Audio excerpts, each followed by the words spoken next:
Tansuhir here, and today I am going to be talking about wig heads. And wig heads is something we cosplayers and wig enthusiasts might use for making our life easier when it comes to, well, first and foremost wig styling, but also storing, displaying, or traveling with your wigs. So I'm just going to talk through some of the wig heads I own and pros and cons with them.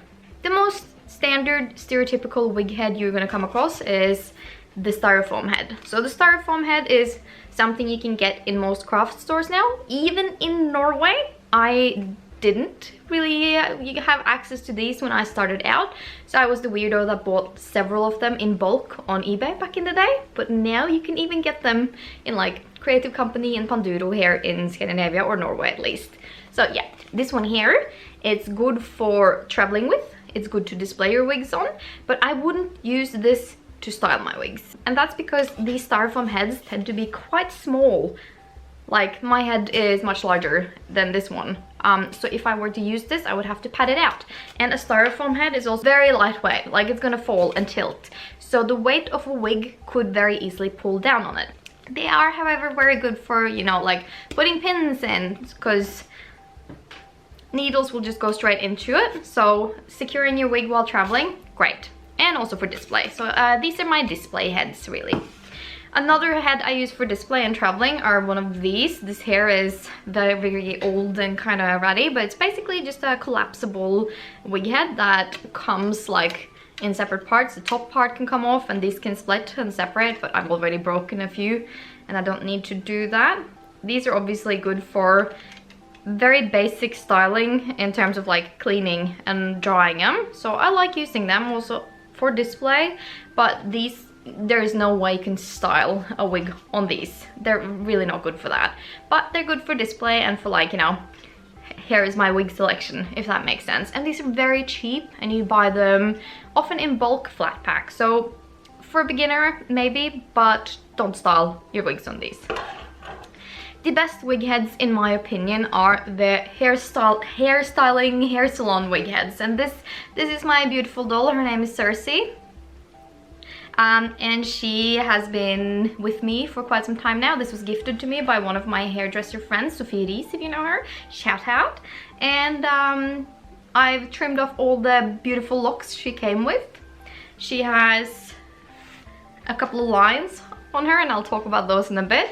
She's also got like one of those holes for a base, because I also have this thing, this hair. This is like a tabletop fastener, and then the wig head plops in on top there.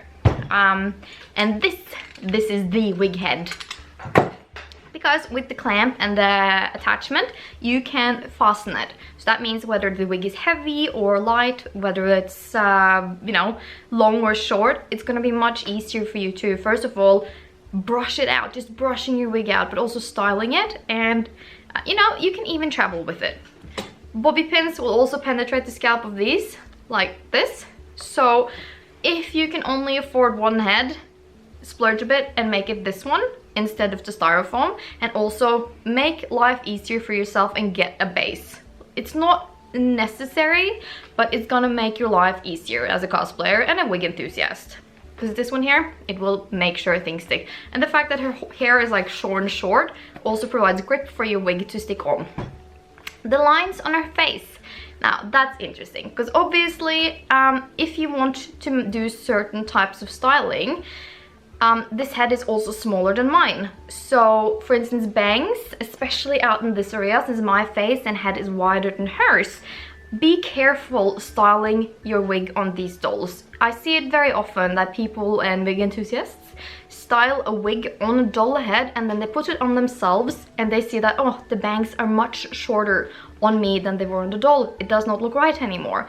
And that is unfortunately a big problem with styling on the heads. So unless you use padding and tape to pad out the head on the doll, I would say style the bangs on your own head and then do the rest of the hair, or like whatever styling you're doing, on the actual head, the stuff you can't see and touch in the back, for instance.